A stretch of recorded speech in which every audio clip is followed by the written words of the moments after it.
bangsa kita.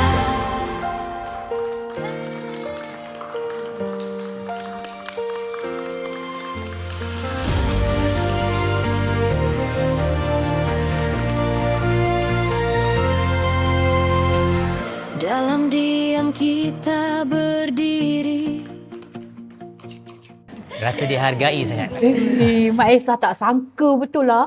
Kalau ikutkan, Mak Esa ni nangis sorang-sorang kat rumah tau. Kat bucu katil tu ha. Itulah, tapi tak sangka kita boleh jadi satu pasukan. Tapi syukurlah, Alhamdulillah. Ada lagi barang kemas Mak Esa. Ni pun ada lagi kat rumah ni. Tapi malah lah pakai takut riak pula. Betul, saya ingat matahari dah dekat dengan bumi tau. Berkilau-kilau dia punya hari ni. Dia pun rasa macam tak percaya.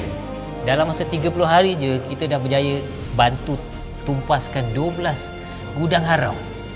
Dan dalam masa yang sama kita dah selamatkan jutaan duit rakyat daripada ditipu. Itulah, saya pun tumpang bersyukur juga sebab adanya orang-orang macam kamu orang semua ni. Sebab kalau tak ada orang-orang macam korang, tak siapalah nak bantu kami dekat sini. Tapi ingat, apa yang dapat hari ni, sijil-sijil penghargaan tu, simpan elok-elok. Sebagai tanda bukti bakti yang telah diberikan kepada kerajaan dan juga pengguna dekat luar sana. Sebab Baik tuan. Sebab apa tahu? Penipu ni macam-macam cara. Selagi mana kita tak tumpaskan, selagi itulah pengguna kita kat luar sana akan teraniaya. Betul, setuju. Tuan, Ya. info ni. Dengar cerita ada penyelewengan di sel dekat selatan. Macam mana tu tuan? Banyak betul info awak ni ya. Tapi itulah, kita kena bersama-sama bantu saya untuk kita banteras perkara ni, boleh? Boleh.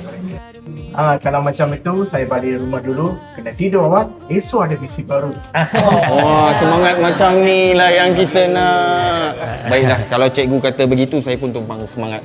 Anak kucing warna biru. Tak apalah, cikgu baliklah dulu. Tapi semua ingat, kita pengguna, suara kita, kuasa kita. Ya.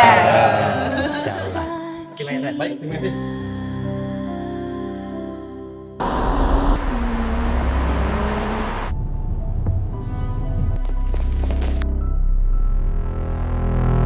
Dalam sunyi kilang yang bernafas debu,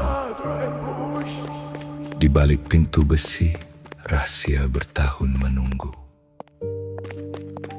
Langkah demi langkah, kami mendekat. Bukan untuk sensasi, tetapi untuk rakyat.